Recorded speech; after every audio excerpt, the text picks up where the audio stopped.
BW, do you think Texas will be blue in 10 years? I don't think so. Well, hold on. Let me take that back. Let me set this up. Texas has gotten more red over the last 10 years. That's what you have to understand. Texas has got, remember, Texas used to be blue. Texas, you're right. Ann Richards, for heaven's sakes. Right? Texas used to vote in Democrats. Okay, that's gone. Texas is a fully Republican state. It got more red in 2022 than it was in 2020, and it got more red in 2020 than in 2018, and more red in 2018 than 2016. So the trend is it's getting more and more red. What we're finding, ironically, is the bulk of refugees that come from California are coming from California's counties, its rural areas, and so they're hardcore conservatives. And we have data on that. Beto O'Rourke won the native Texan vote by 2 points, whereas Ted Cruz is back in 2018, whereas Ted Cruz won the refugee vote, the California vote that came over, by 15 points. If it weren't for the refugees, Beto O'Rourke would be the senator of Texas. Now you say, oh, but that proves they're getting more blue. No, it proves one, that the blue hangover still kind of carries on even as it's getting less and less. And two, Cruz was very unpopular. What he pulled in 2016 and that stunt refusing to endorse Trump made him very, very unpopular among Republicans. So no, I think it was much more a Cruz kind of thing. And now Beto's a joke. I mean, it's laughable. Again, it's very similar to what was happening in Florida around that time, same year, where DeSantis almost lost, what was his name, Guillaume, the crack smoker. So no, both Texas and Florida have gotten more red. We don't have to worry about that. And even in the Rio Grande areas, McAllen and so on, they are now voting more red than they've ever voted in 100 years. What can thwart it for Texas is your pathetic, or if you're in Texas, the pathetic Rhino Bush Rove wing of the party that's trying to take down Ken Paxton right now. I did a video on that. If you want to get, I got deeper into that. But those are the guys that are going to crush and kill the Republican Party. It's not the MAGA crowd. And it's not because everybody wants to go Democrat. It's because the Republican Party is so odious in Texas. They're so Rhino. They're so establishment. They're so Bushite Rovite. The Bushite Rovites need to be expunged from the party. Just expel them. Get rid of them. Even Romney bowing out is a good sign that even he's recognized, and he admitted, I'm done. I lost. It's the Trump wing that won. He didn't want to get Liz Cheney'd. It's the Trump wing that won.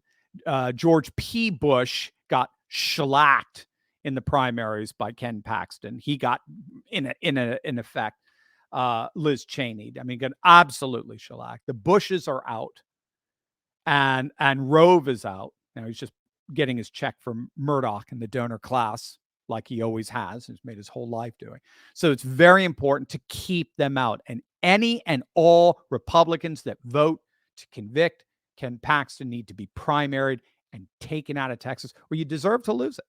It's just that simple. Now, by the way, it looks like I'm going to be at Texas. We haven't finalized the schedule yet, or even just the trip, but it looks like I'm going to be at Texicon, by the way. And I think we're going to have a big meet and greet up there. So just so you know, for you guys in Texas, come on out to Waco, and it'd be great. Texicon is huge, and Daniel Miller is amazing. And Texas is a very, very important secessionist hedge to 2024 if 2024 falls apart. All right. There you go, BW. Love you, man. But there's something else that's very concerning here as well. Up until now, the digital dollar, or central bank digital currency, has been little more than a headline, right? But now things are developing at an alarmingly rapid pace. It started with a sweeping executive order from the Biden administration, and now central banks are even hiring for their development.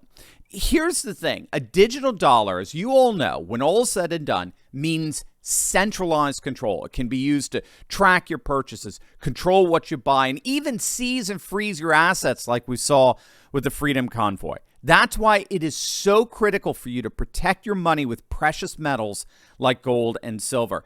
I partnered with the top-rated precious metals company, Goldco, that have helped patriots move over $1 billion into the timeless value of gold and silver, and now it's your turn. Right now, they're giving up to $10,000 in free silver while supplies last. Plus, all qualified callers this week will receive a free Ronald Reagan silver coin, but that's just for this week. So don't wait. Click on that link below right now and do what countless patriots are doing to make sure bumbling Biden never has control over all your money. Go to the link below to learn how you can get started today.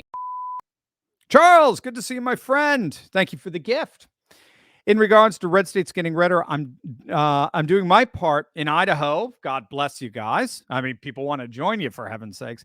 I'm doing my part in Idaho and getting involved. I went to a Twin Falls County GOP meeting a couple of days ago. There are rhinos, but most people want to keep it conservative. There you go. That's it, Charles. Get involved. Take over the party. And that's what we've got to do. We've got to get involved. Got it at that precinct level, because in the end, they're the ones who work together with the donor class to create the party, the ethos of the party. And yes, I know in Boise, you guys have issues with rhinos there, just as like they have issues with rhinos, in Utah and so forth. Montana is very interesting. I don't know if you caught, Charles, my video on Montana being the new Christian nationalist state. That's what, according to the New York Times, they are, with Greg Gianforte, their governor. But they really are. They seem to be going full MAGA there, full real faith, family, and freedom in neighboring Montana. So you might want to check out that video if you haven't. And then again, see what they're doing and try to bring as much of it into Idaho. Great. I'd love to see the greater Oregon or the greater Idaho movement succeed. I would. I think it would be, you'd be the third largest state by landmass if you were to redraw those boundaries westward. So we'll see. You're not alone. There's other Illinois is thinking of doing something similar. Garrett County in Maryland wants to do something similar, hook up with West Virginia. So fascinating stuff. So absolutely, Charles, what you just said is everybody take note of exactly what Charles said. Get involved at your local precinct levels. Get involved with it. And we have tons of patriot movements on Facebook. Join our Insiders Club. We have a huge patriot networking. So absolutely stay networked. That's absolutely key. Thank you, Charles. Absolutely right. Interstellar Multipolarity. Love the name. And thank you for the gift.